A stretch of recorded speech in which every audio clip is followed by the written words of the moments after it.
The crystalline walls of the Galactic Council chamber stretched upward into infinity, pulsing with bioluminescent patterns that represented 400 civilized species.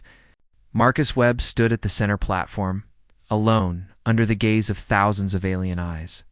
Above him, 7 council directors sat in elevated judgment seats, their forms ranging from gaseous clouds to living crystal structures.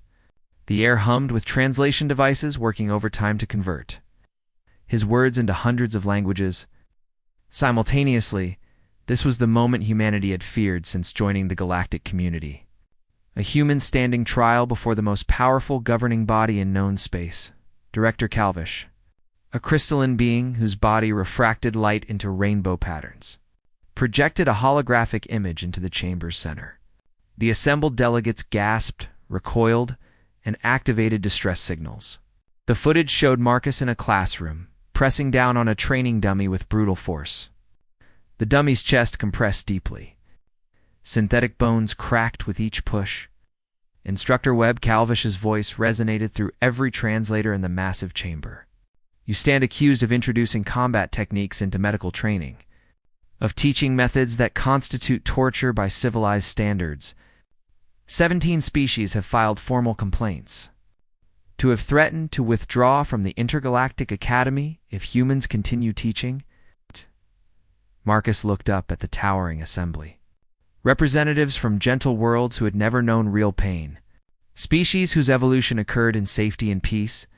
He thought about Earth, classified as a Class 12 death world by every survey team that had visited. He thought about the 3 months that led to this moment. May I explain how this began? Marcus asked, his voice steady, despite the thousands watching. Calvish's crystalline form shimmered. Proceed. But understand the severity of your situation. The galaxy is watching this trial. Your actions here will determine whether humanity has a future in galactic medicine. Marcus nodded. It started when Earth was asked to send an emergency medicine specialist to teach at the Academy. They wanted someone who could help improve their rapid response protocols. The holographic display shifted. Showing Marcus's arrival at the Academy 3 months earlier, Station Harmony's edge orbited a neutron star, serving as neutral territory for the galaxy's most prestigious medical school. When Marcus stepped off the human transport, he carried only a medical kit and data files containing Earth's emergency procedures. Dean Tivern, a mantis-like being with opalescent wings, had greeted him with ceremonial enthusiasm. Instructor Webb, humanity's application impressed us greatly. Your species' survival rate improvements over the past century are unprecedented, Marcus remembered. Marcus remembered smiling. Not mentioning those improvements came from surviving wars, plagues, and disasters that would have ended most civilized species.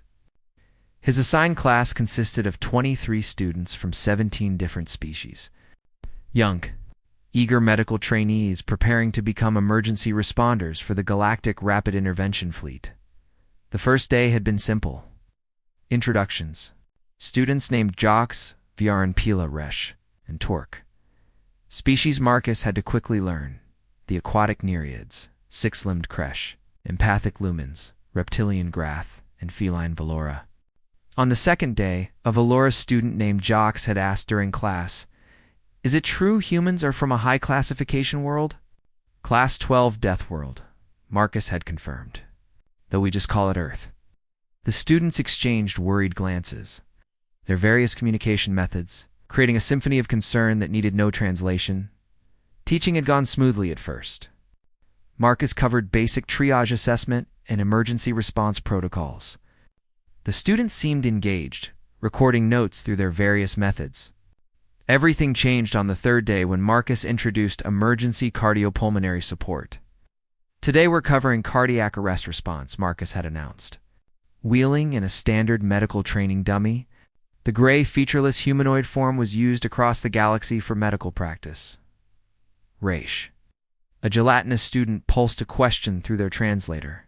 "Cardiac arrest means the primary pump stops functioning." "Exactly," Marcus confirmed. "You have 4 to 6 minutes before irreversible brain damage occurs in most oxygen-dependent species. Your response must be immediate." He knelt beside the dummy. "This is CPR. cardiopulmonary resuscitation. You manually pump the heart and force air into the lungs until advanced equipment arrives. Marcus placed his hands on the dummy's chest and began compressions. The training dummy's chest compressed at least 2 inches with each push. The synthetic ribcage flexed audibly in the silent classroom. Crack, crack, crack. A da-da-da-da-da-da-da. Student in the back made a sound like breaking glass. Their species' version of a horrified scream. Marcus continued counting. 1, 2, 3, 4, 5. At 30 compressions, he tilted the dummy's head back and demonstrated rescue breathing. When he looked up, every student had backed away. Some pressed themselves against the walls. Others had activated personal emergency beacons. "What did you just do?" Jox whispered, her tail completely puffed, ears flat against her skull in terror. Marcus stood slowly, confused. "CPR, standard emergency response for cardiac arrest. This is basic first aid across Earth. You broke its bones," Pila said, their bioluminescent body flickering with distress. "We heard them crack. You were crushing it." Marcus felt realization dawn. "Wait, you've never seen chest compressions before?" Every student shook their heads or gave their species equivalent negative response. The classroom door opened. Dean Tivern entered with security officers. Behind them, Director Kelvish's holographic form materialized. "Instructor Webb," Kelvish said coldly, "you have been reported for demonstrating fatal level force in a training environment.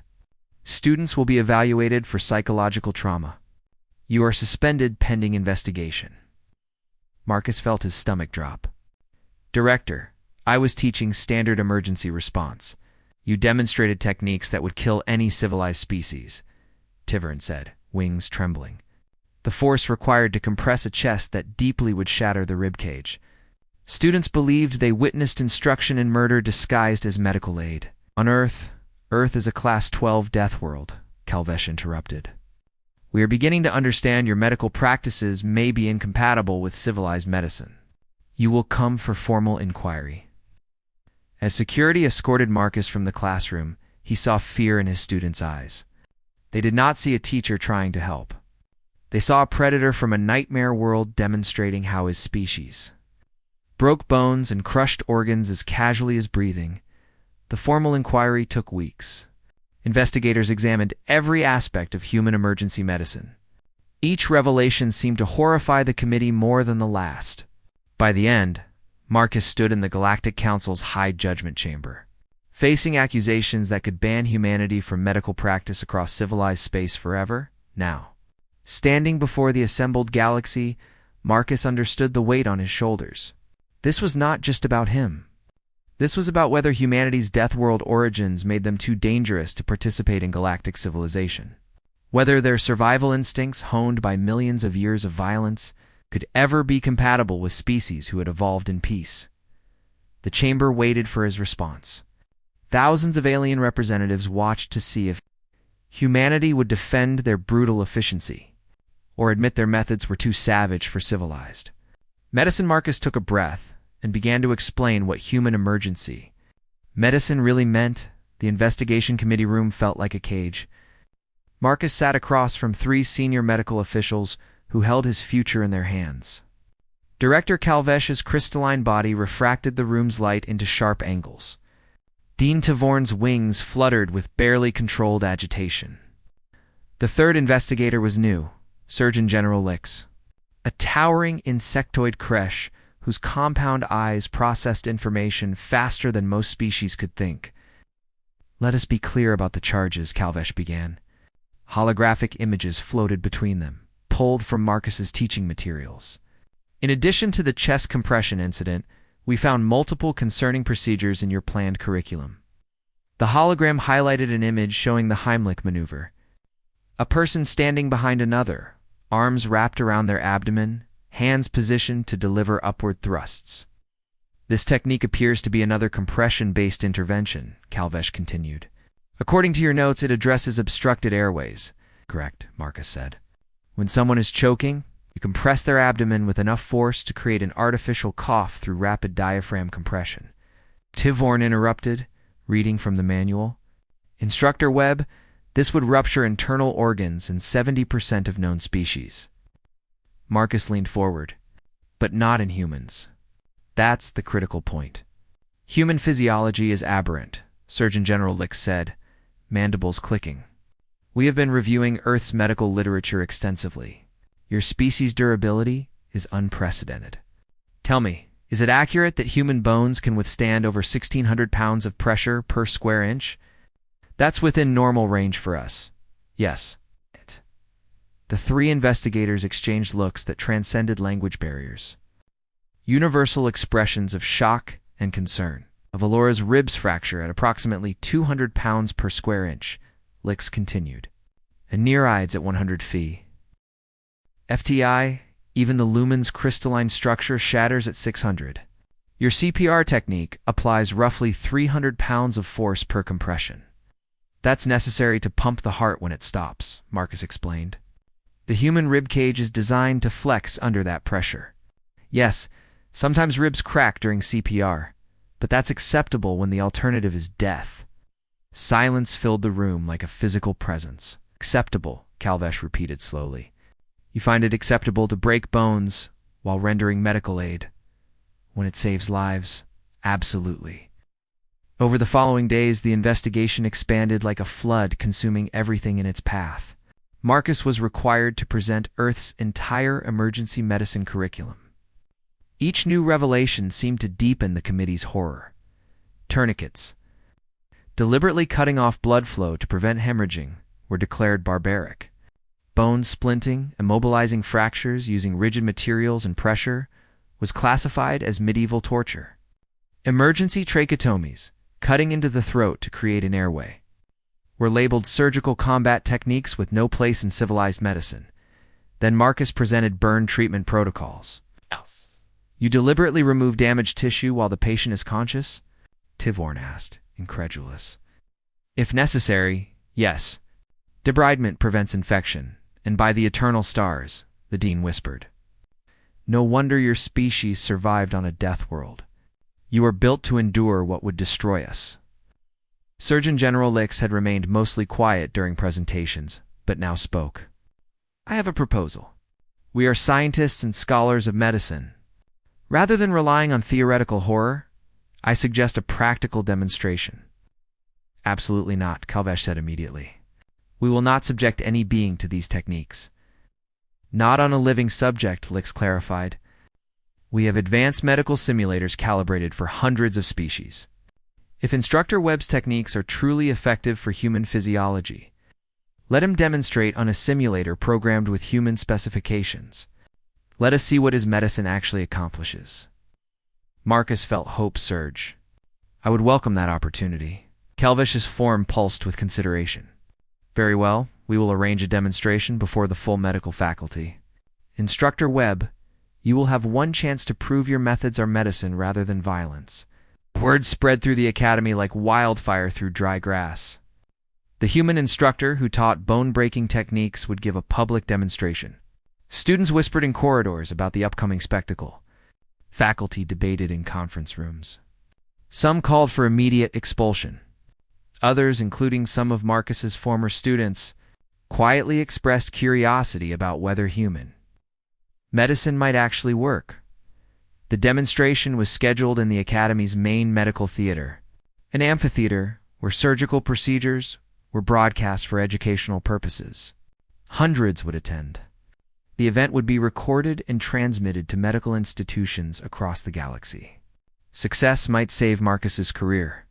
Failure would ban humanity from galactic medicine forever. Marcus spent the night before reviewing procedures, checking equipment, mentally rehearsing each step. The medical simulator would match human physiology exactly. Everything depended on this single demonstration. But there was something Marcus had not shared with the investigation committee. Something he had noticed during weeks of depositions and reviews. The galaxy's medicine was incredibly advanced in many ways. Molecular healing, cellular regeneration, neural repair. Technologies that seemed like magic compared to Earth's capabilities, yet it was also slow and deliberate, designed for species that rarely faced sudden trauma. Their worlds were safe. Their evolution had been gentle. They had never needed emergency medicine like Earth's, but had never had to learn. To save lives in seconds with nothing but their hands and determination to survive. That meant they were completely unprepared for what could happen when situations turned critical. The medical theater filled beyond capacity. Marcus stood at center stage, flanked by the investigation committee and 3 advanced medical simulators, human, Valora, and Nereid models. Each simulator was programmed to react realistically to medical interventions, displaying vital signs and mortality if procedures failed. Dean Tivorn addressed the crowd. Today we evaluate the medical techniques taught by instructor Marcus Webb of Earth. The purpose is determining whether human emergency protocols represent valid medical intervention or harmful practices incompatible with civilized healthcare. Marcus approached the human simulator. I will begin with a scenario: complete cardiac arrest. No pulse, no respiration. Time is critical. He positioned himself and began CPR. His compressions were deep and rhythmic. The simulator's chest compressed visibly. In the audience, several beings made distress sounds, their translators converting shock into universal expressions of horror. But the simulator's vital signs display told a different story. After 90 seconds of compressions and rescue breathing, the simulated heart rhythm returned. Blood pressure stabilized. Oxygen levels climbed back to normal ranges. The patient is alive, Marcus announced. Time to revival: 93 seconds. Murmurs rippled through the audience like waves across water. Now I will demonstrate the same scenario on the Valora simulator using standard galactic emergency protocols, Marcus said. He followed approved procedures: gentle chest stimulation, waiting for molecular stimulators to activate, applying nanomedicine protocols. The Valora simulator would have required transport to a medical facility for advanced intervention. Time of death: 4 minutes, 17 seconds. The theater fell silent. The difference was undeniable. Marcus was preparing his 3rd demonstration when alarms suddenly blared through the academy. Emergency lights activated. The theater's communication system crackled to life. Medical emergency, Sector 7. Student collapse. Requesting immediate emergency response. Sector 7 was the student dormitory levels. Dean Tivern moved toward the exit, but Marcus grabbed his medical kit and ran. His human speed surprised everyone. Behind him, he heard Surgeon General Lix's clicking voice. Follow him. Marcus reached Sector 7 in under a minute, his Deathworld endurance carrying him through corridors at a pace no other species could match. A crowd of students had gathered outside a dormitory room, their various forms pressed together in universal anxiety. Marcus pushed through, medical training overriding social protocol. Inside, one of his former students lay on the floor unconscious, Jox the Valora, who had been so frightened of his teaching methods. Her chest moved erratically. Her pulse was rapid and weak. Another student, Raish the gelatinous being, pulsed frantically through their translator. She was eating and suddenly grabbed her throat. Then she collapsed. We called for help, but Marcus saw the food container nearby. He saw the way Jox's throat was swollen, her breathing becoming more labored with each second, choking. Partial airway obstruction had progressed to full blockage and cardiac distress. She had seconds, not minutes. The faculty members arrived behind him, breathing hard from the run. Don't touch her, Kelvish commanded. Wait for proper medical equipment, but Marcus was already moving. He checked Jox's airway, confirmed the blockage. She was dying right now. The nearest advanced medical facility was 10 minutes away. 10 minutes she absolutely did not have. Her oxygen-deprived brain was counting down to permanent damage. Marcus made his decision. He positioned Jox's unconscious form, located the correct anatomical landmarks on her feline physiology, and performed an emergency tracheotomy with a tool from his medical kit. The small blade moved with practiced precision. The crowd gasped in horror as Marcus made a small incision below the obstruction, creating an emergency airway. Blood spotted the floor. Several students made sounds of distress in their native languages, but air rushed into Jox's lungs. Her vital signs began to stabilize almost immediately. Marcus quickly inserted a temporary airway tube, secured it with practice movements, and began monitoring her pulse.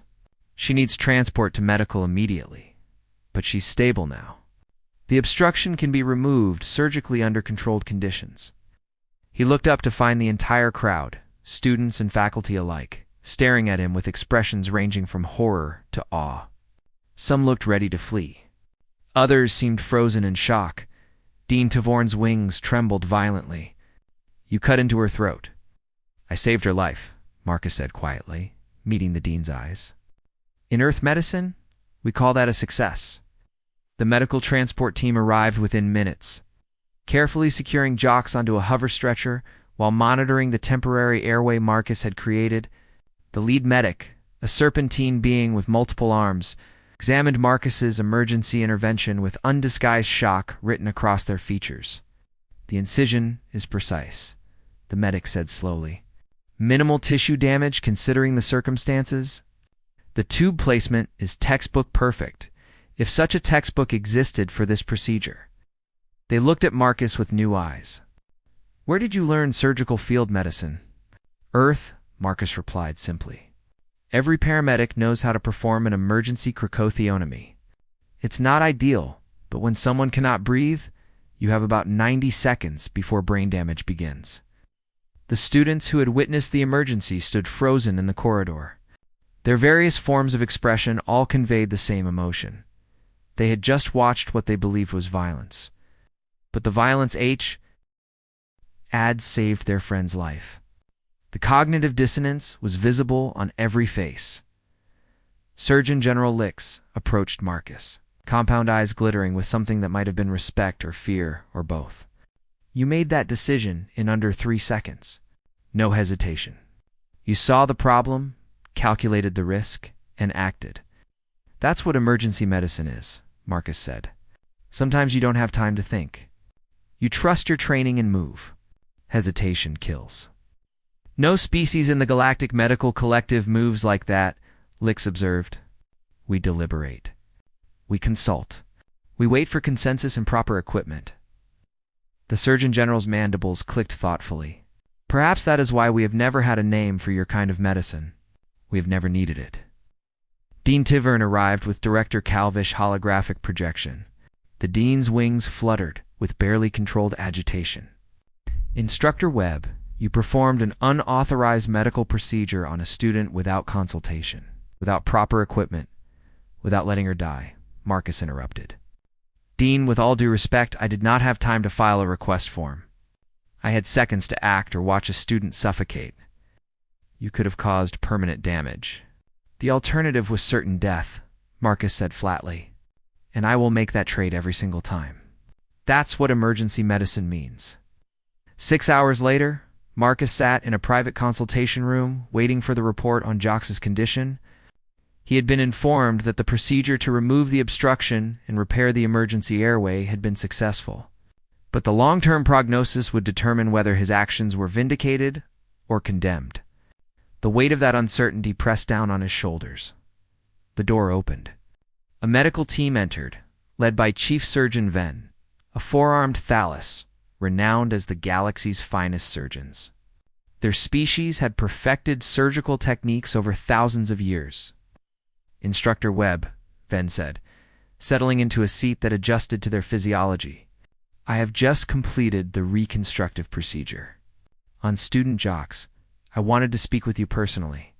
Before filing my official report," Marcus braced himself for criticism, or condemnation. "Your emergency intervention was ... double quotes, seeming to search for appropriate words. It was the most brutally efficient piece of medical work I have ever witnessed. By our standards, what you did was barbaric. The tools you used were crude. The procedure was performed without imaging, without precision surgical instruments, without even proper anesthetic." Marcus said nothing, waiting for the verdict. And yet Ven continued, their forearms gesturing expressively. "It was perfect. The placement of your incision avoided every major vessel. The angle of insertion prevented tracheal damage. You created an airway that allowed us to safely remove the obstruction and repair the tissue with minimal scarring. The surgeon leaned forward. How long did you spend planning that procedure? I didn't plan it, Marcus said. I saw the emergency and reacted based on training. I performed a procedure with a 97.3% precision rate in under 5 seconds. Without planning? Ven's arms trembled slightly. Instructor Webb, do you understand what that means? That humans are good in emergencies? That humans are terrifying, Ven said quietly. Your species has internalized trauma response to such a degree that complex medical procedures become reflexive. You don't think, you simply act, with precision that should require minutes of preparation and planning. The surgeon pulled up holographic data showing Earth's planetary classification. I reviewed your homeworld's complete survey. Class 12 Deathworld. 93% of surveyed planets are classified Class 1 through 3. Gentle worlds where evolution occurred in relatively safe conditions. Earth is in the top 0.02% of hostile environments where intelligent life emerged and thrived. Images appeared in the hologram, predators that made galactic nightmares seem tame, weather patterns that would devastate most civilizations, geological instability, microbial threats, toxic plants, venomous animals. A catalog of dangers that most species could not imagine surviving. Your species didn't just survive this, Ven said. You thrived. You developed medicine in an environment where injuries were constant and catastrophic. You learned to save lives when every day was a battle for survival. The surgeon's 4 eyes fixed on Marcus. That's why your medicine seems violent to us. It was forged in violence, refined by necessity, perfected through countless failures and deaths. Word of Jox's survival spread through the academy faster than light-speed communications. By the next morning, Marcus found himself at the center of intense scrutiny from every direction. Some faculty members called for his immediate dismissal, citing dangerous disregard for protocol and proper procedure. Others began quietly reviewing his curriculum with new interest, wondering what other life-saving techniques they had dismissed as barbarism. But it was his students who surprised him most profoundly. When Marcus entered the cafeteria for morning meal, conversation stopped like someone had cut the power. 23 former students from his emergency medicine class were gathered at a large table. When they saw him approach, they stood in their various ways, each performing their species' version of a gesture of respect. Raish, the gelatinous student, pulsed through their translator. Instructor Webb, may we speak with you? Marcus approached cautiously, unsure of their intentions. Of course. Pila, a lumen whose bioluminescent body normally glowed with cheerful colors, stepped forward. Their light pulsed with earnest, serious hues. We owe you an apology. When we saw your teaching methods, we thought you were teaching us violence. We believed you were showing us how to harm rather than heal. We were wrong. Torque Jox's roommate in a 6-limbed creche clicked his mandibles in agreement. Jox is alive because you acted without hesitation. The medical team said she would have died before they arrived if you had not intervened. You saved her with the same techniques we reported you for teaching? We did not understand what we were seeing. Viarn, an aquatic nereid, spoke through her water translation device. We understand now. Your medicine is not violent. It is desperate. It is what happens when every second counts and failure means death. It is medicine created by a species that could not afford to wait for perfect conditions. Marcus felt something tight in his chest begin to loosen. Thank you for understanding. But you were not wrong to be shocked. Your species evolved in safer environments. You have never needed medicine like ours because your worlds never required it. But we need it now, Pila said, their light pulsing with determination. The galaxy is not always safe. The Rapid Intervention Fleet responds to disasters across hundreds of worlds. Sometimes we arrive at situations where advanced equipment is not available, where minutes mean the difference between life and death. The lumen's light brightened. We want to learn your methods, Instructor Webb. The real methods, not sanitized versions. We want to learn how humans save lives when there is no other option. Murmurs of agreement rippled through the gathered students like wind through grass. It may not be possible, Marcus said carefully. The investigation committee has called an emergency faculty meeting, Surgeon General Lix announced, approaching the table with swift, purposeful movements. In 1 hour. The topic: whether to permanently ban human medical instruction, or to adopt it as a new standard across the Galactic Medical Collective. The entire faculty will vote. The entire galaxy will be watching. The emergency meeting was held in the Academy's Grand Assembly Hall, a vast chamber where the most important decisions in galactic medical education were made throughout history. Every faculty member attended, over 300 instructors representing 200 species. The chamber hummed with multiple languages, dozens of translation devices working to create a unified discussion.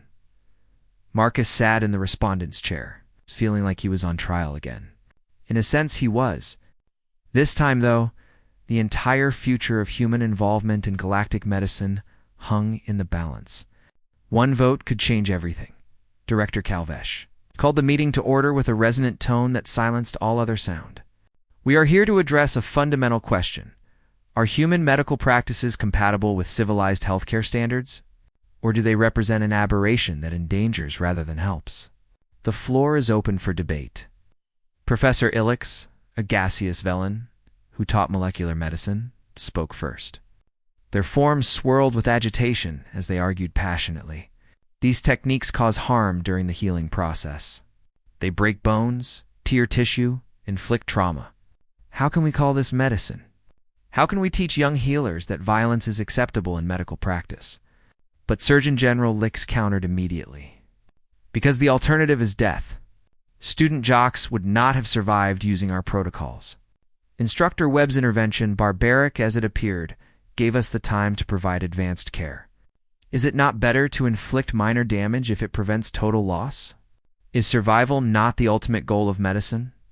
Dean Tivern raised a wing, commanding attention. But consider the psychological impact on our students. Many were traumatized by witnessing these procedures. 3 required counseling. How can we teach techniques that distress the healers themselves? Are we not responsible for their well-being as well? One of Marcus's former students, Pila, stood from the gallery where students had been permitted to observe. Dean, may I speak? After a moment's hesitation, Tavorn gestured permission with a wing movement. We were traumatized because we did not understand, Pila said. Their bioluminescent form glowing with conviction that filled the chamber with light. We saw violence because we came from worlds where such things never happen. But the galaxy is bigger than our safe planets. There are places where disaster strikes and advanced medicine is not available. Should we not be prepared for those situations? Should we not learn to act when action is the only thing standing between life and death? Another student stood. VR in the Nereid, her water translation device amplifying her voice. My species comes from ocean worlds. We have never faced the challenges humans have faced. But we are training to be emergency responders. How can we respond to emergencies if we only know medicine that requires perfect conditions? How can we save lives in chaos if we have only trained in order?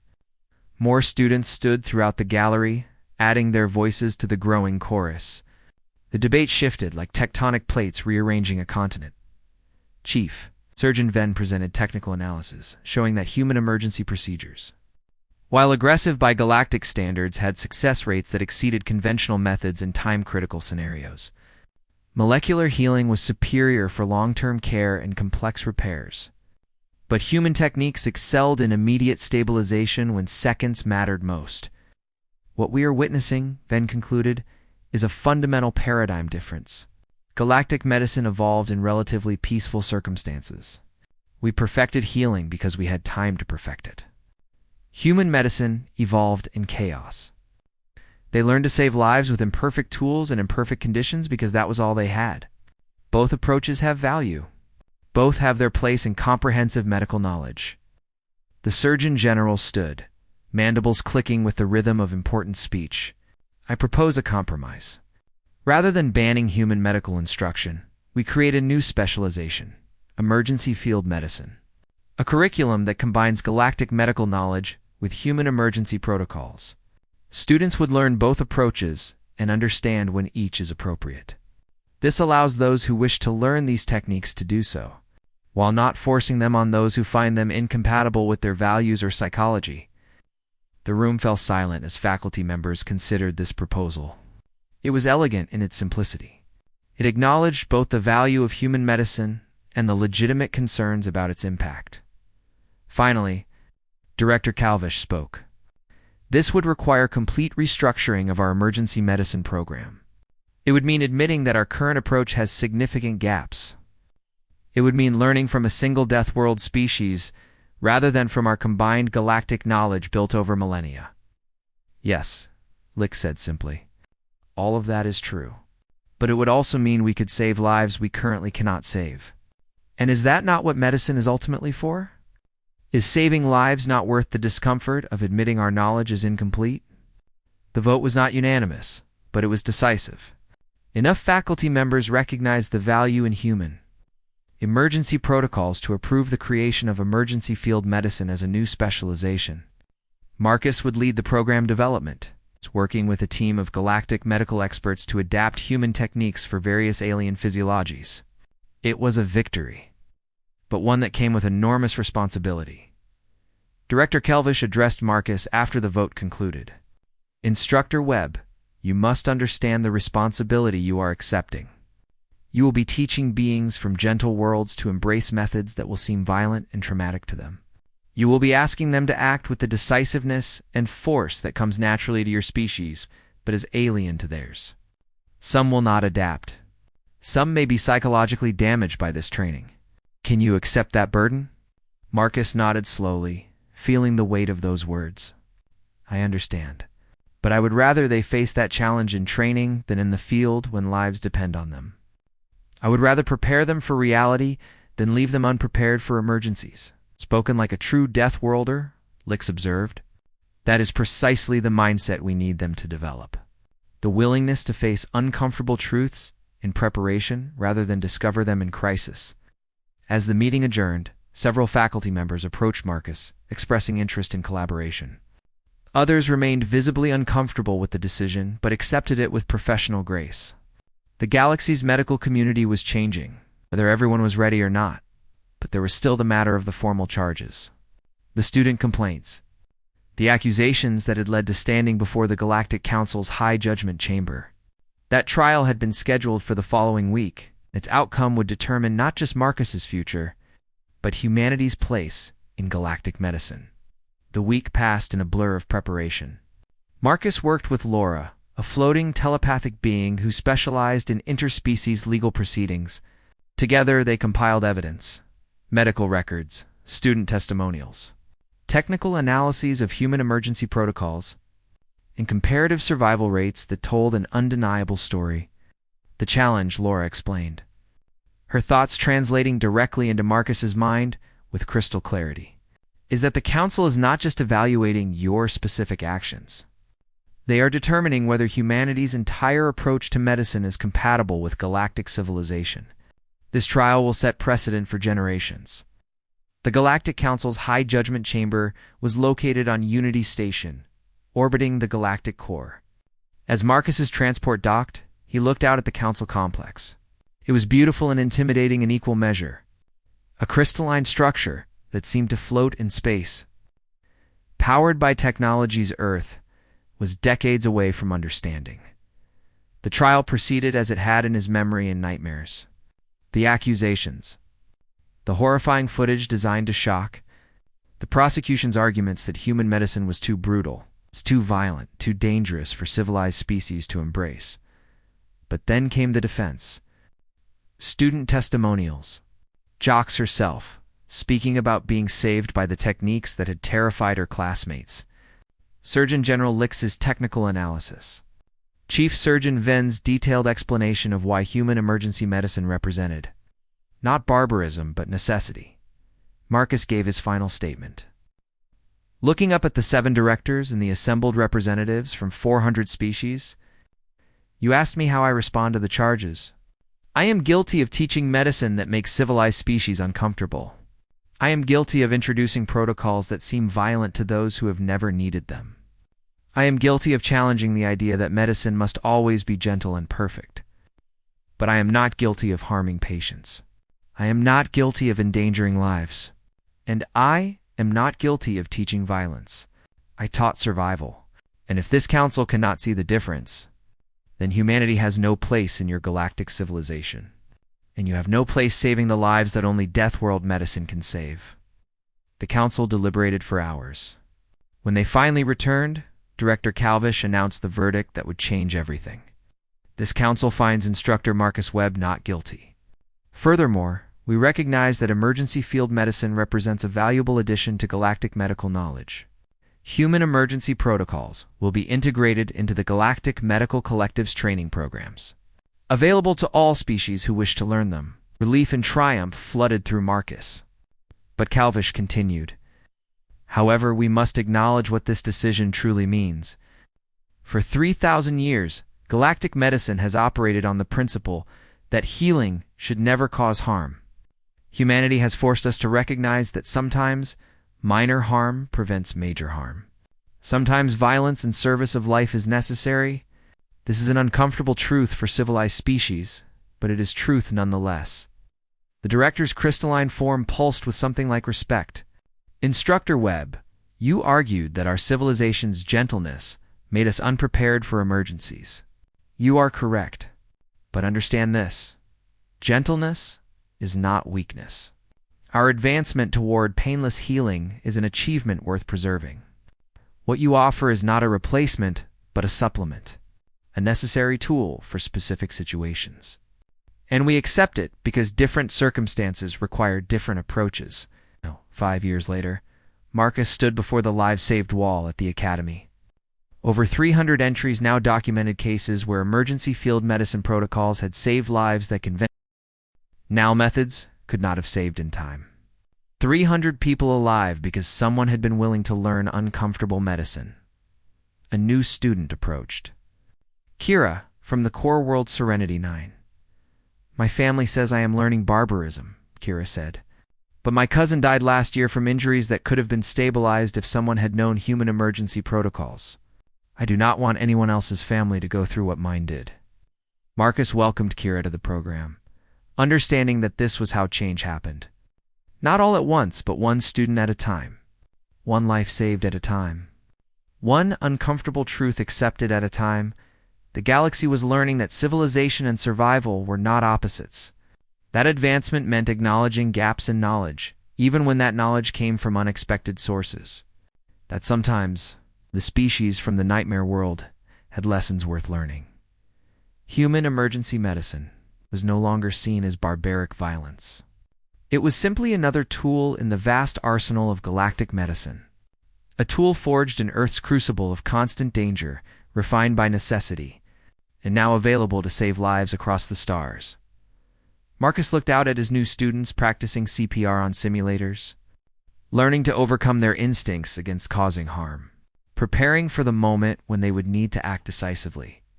They were learning what humans had always known, that sometimes the greatest kindness required the hardest actions, that healing could hurt, that life was worth fighting for, even when fighting meant doing uncomfortable things. The galaxy had called humans terrifying. Now, they understood that terror had a purpose. Now they understood that Deathworld adaptations, while brutal in origin, could serve the highest calling of medicine, preserving life against all odds, and that understanding, Marcus thought, was worth every uncomfortable moment of the journey. Retriclod can make mistakes. Please double-check responses.